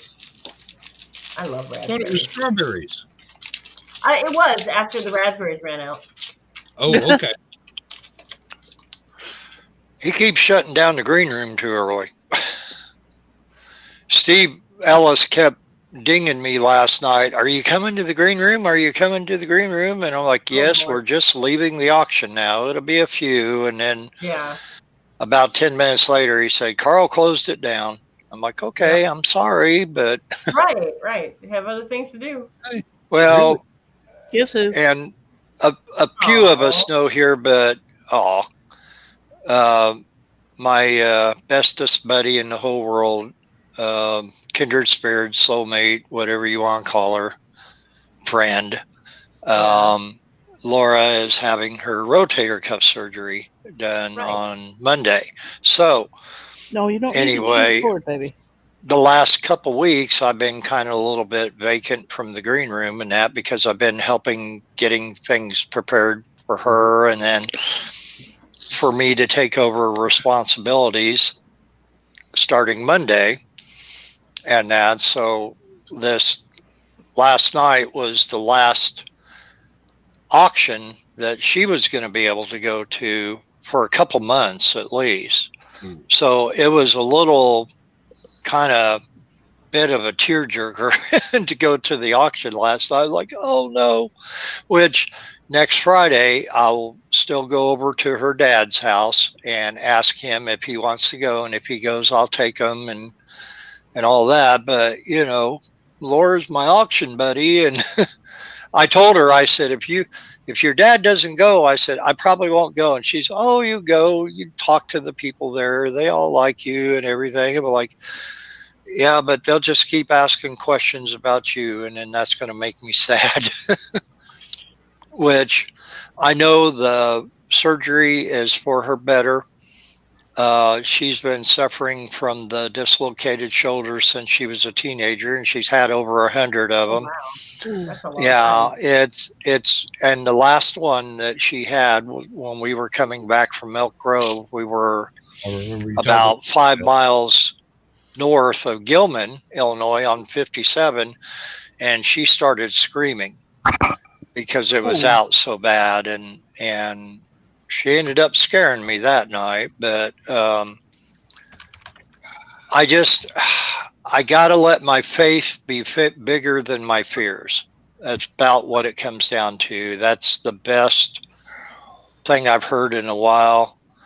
And knowing that this is all for the better, that God's in control of this. This has been the plan for a long time before I knew about it, or Laura knew about it, or anybody else.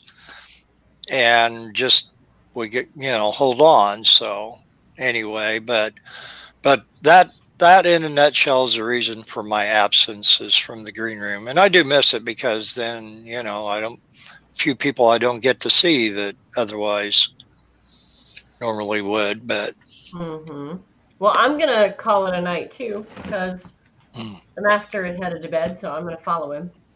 All right. For fun. Well, thank you very much for being here. Yeah, no problem. It was fun. It was a joy. All the stuff that I don't know. But I'll talk to you guys later. All right. Bye-bye. Good night. Nice seeing you. Oh. And I'm going to, as Dan would say, take 3 steps, but I'm not getting a beer. I'm getting my CBD cream, because my hands are getting really horribly painful right now. And that's just because of what I did today. But I shall be right back. Yeah, I just had to take some leave, because all of a sudden the shingles started to throb in my thumb. Cool.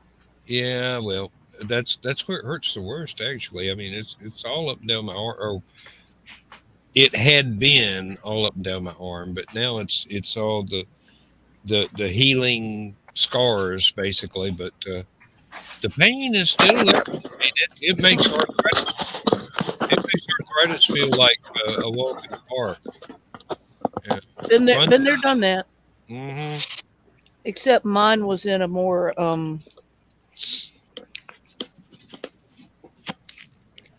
I had it across my chest.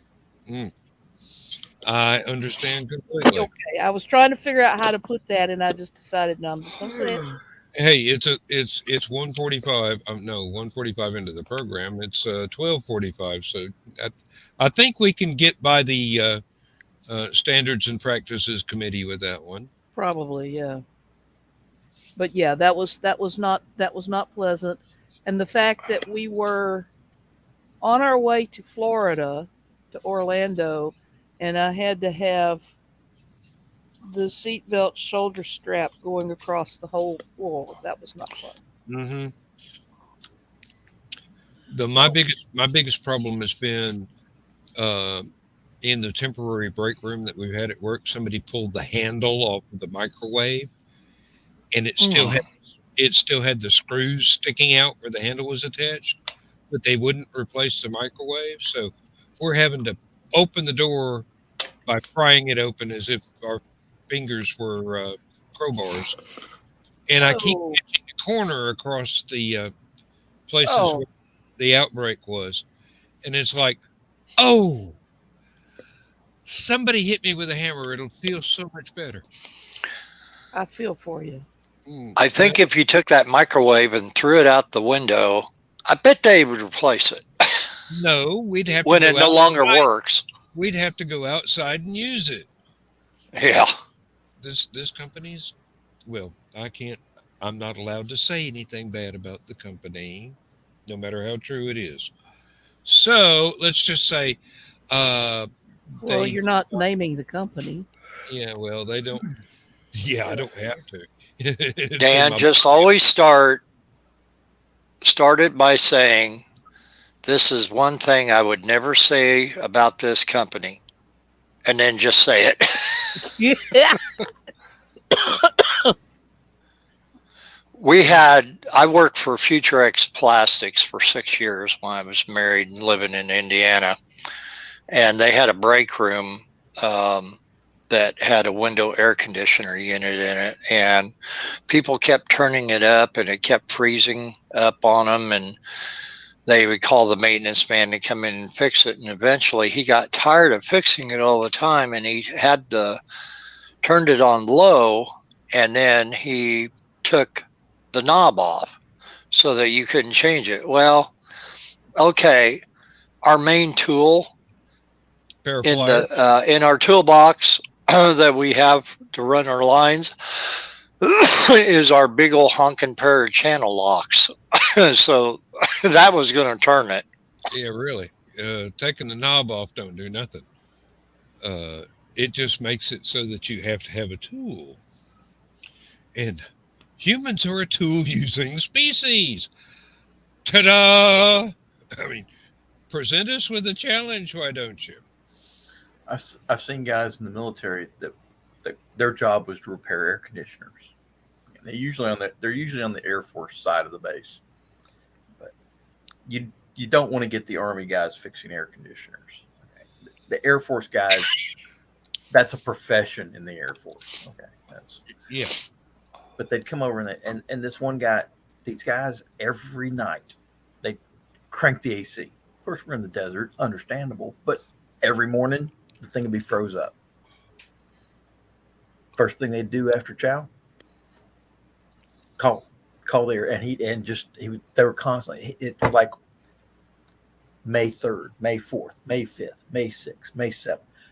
He came over there one day, just walked in with a pair of wire cutters, cut the power cable off of it, and walked out.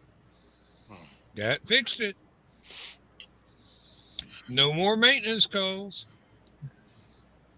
No, and we have that problem with the maintenance guys at work, and they'll go in the break room and they will crank the thermostat down to about 20 degrees and go ahead and take half an hour, eat their lunch, eat their breakfast, eat their dinner, whatever you want to call third break. And then they'll get up and walk out and not put the thermostat for the air conditioner back to a sane temperature. Mm-hmm. I mean, they'll adjust it before the temperature has even dropped to where they adjusted it to. They're already back at work out on the factory floor where it's actually warm.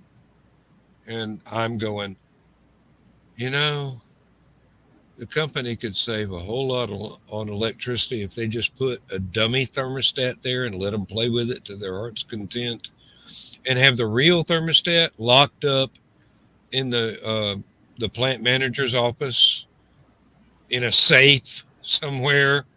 Well, I've seen them put boxes with locks over the thermostats. Yes, we had that. The maintenance men figured out how to take a piece of welding rod, reach in there, and adjust the thermostat anyway.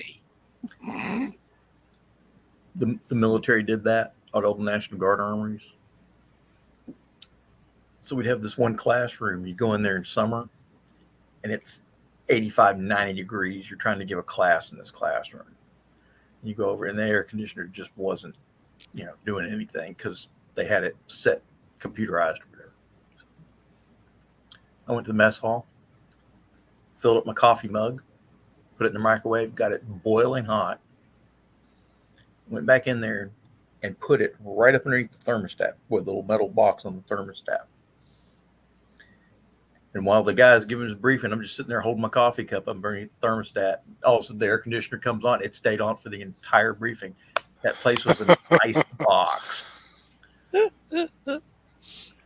All right, I have to ask, John, what the heck is going on behind you? Have you seen the movie 2012? No. with John Cusack. Okay, that's Woody Harrelson. Yeah. He's one of these conspiracy theory radio nuts. Does his own little personal radio show, played by Woody in real life or in the movie. In the movie. Okay. And the guy's name is Charlie. And he's got this radio show. You heard it first from Charlie, and it's just big conspiracy theories. You know, being a nut and all that. But he's camping out in Winnebago doing his radio show from Yellowstone National Park. Okay. And he's talking about how the super volcano is getting ready to explode. Everybody's like, yeah, he's in that. And then the military shows up and cordons off a big chunk of Yellowstone National Park and won't let anybody go in. And some people accidentally go wandering into an area and they find this lake that all the water's gone. And there's a bunch of dead elk and buffalo where the water used to be. And everything smells like sulfur. This does happen there occasionally. And the military comes in, grabs them, pulls them out, and they wanted to know why they were doing it at first. And it turned out it was just they were there on a camping trip, just wandered in the wrong spot. Didn't see the signs, supposedly. So anyway, it turns out one of the guys who's in charge, it's John Cusack plays a writer that has written a novel about the space shuttle that's up during the apocalypse. Okay. So the apocalypse happens, everything's wiped out, the space shuttle's sitting up there with their crew. And they're going, oh shit. Yeah, what do we do now? And he wrote this book, and he said, literally says, I think I've sold exactly 103 copies. If you go to the guy's apartment, he's still got cases of books stacked up around the apartment. Sounds familiar, doesn't it? It just so happens the guy who's running the survey thing at Yellowstone National Park has read the book and knows who he is. I've read your book.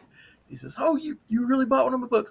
He says, no, my dad bought it at a $1 bin at some used bookstore. It always sends me copies of books when I'm on vacation, when I'm on my travels, because I'm always traveling around with the government. But it was a good book. I cannot believe you guys have not seen that movie. It was like that was a very deliberate omission on my part. Yeah, that was the one. That was a disaster movie based on the Mayan. Based on Hollywood needing money. Yes. Well, that too. Well, and the Maya calendar is a repeating calendar. Mm-hmm. Maybe. So no, it has been so far. The Maya are still around. They can tell you it is a repeating calendar. Mm-hmm. But Putin has threatened us with nuclear weapons, so it, like I said, it might be repeating until tomorrow, but maybe. No, it'll still keep repeating, whether we're here or not. Yeah, really, the math has already been done, but it doesn't need us. Okay. Woody Harrelson plays conspiracy theory nuts. He sees them get arrested by the military and then sees them get released. So after they get released, he goes sneaking over there and what they do, what the military say, what do the government people say, and they're all, yeah. Well, later on, it actually happens that, there's something going on in the middle of Yellowstone National Park. And their first clue is the military leaves very quickly. It's like all the helicopters take off, all the Humvees go screaming down the road. And where are they going about then? Okay, and so he's going, I was right.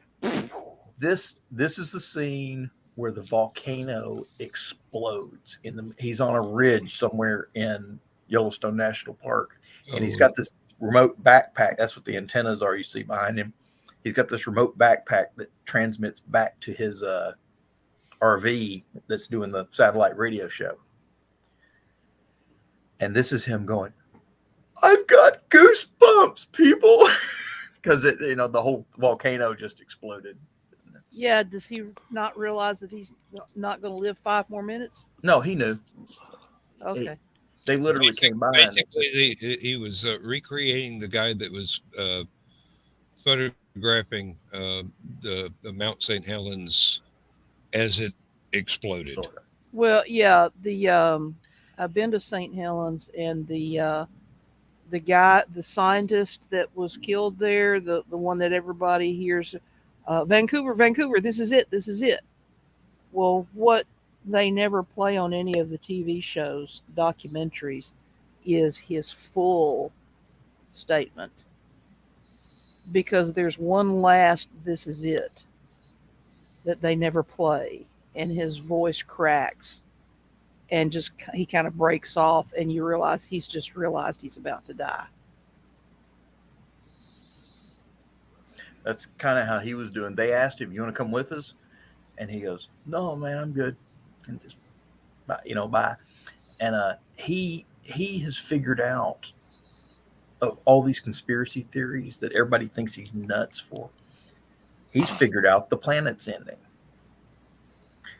Because in the movie, the neutrinos coming from the sun have changed characteristics and are heating up the planet's core.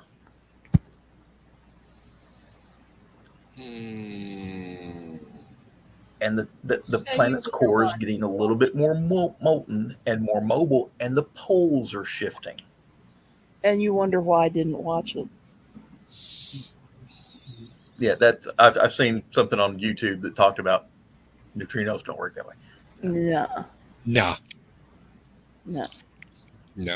The whole point of neutrinos is they don't interact. Yeah, really. They're moving too quick. Yeah. So yeah, there are certain movies that I just can't. Have you seen the movie? Have you seen the movie Day After Tomorrow? No. The one about the sudden shift and global warming quickly turns into global cooling. Nope.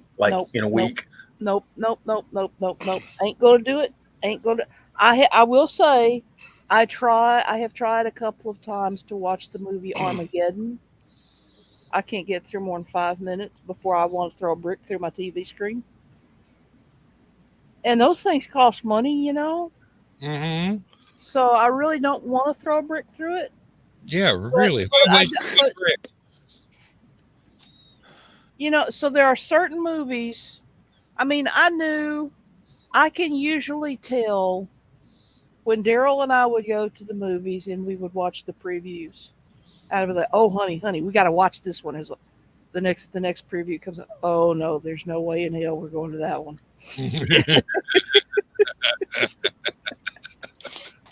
It's all make believe now. You're supposed to just sit back and enjoy it and make believe it's true.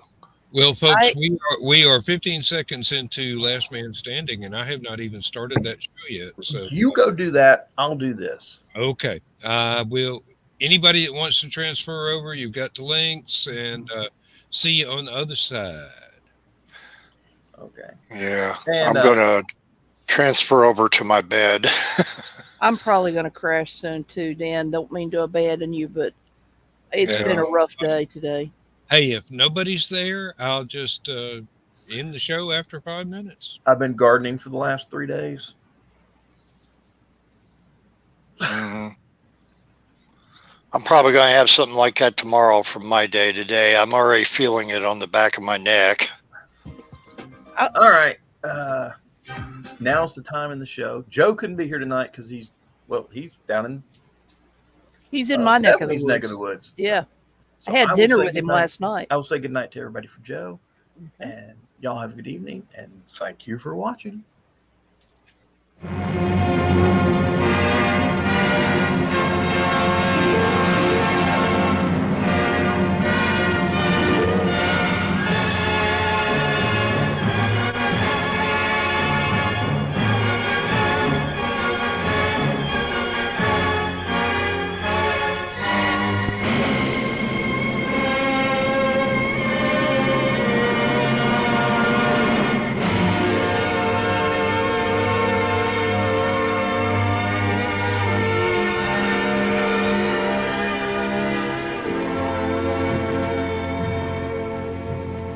I have slit the surly bonds of earth and danced the skies on laughter-silvered wings. Sunward I've climbed and joined the tumbling mirth of sun-split clouds and done 100 things you have not dreamed of. Wheeled and soared and swung high in the sunlit silence. Hovering there, I've chased the shouting wind along and flung my eager craft through footless halls of air. Up, up the long, delirious, burning blue, I've topped the windswept heights with easy grace, when never lark nor even eagle flew.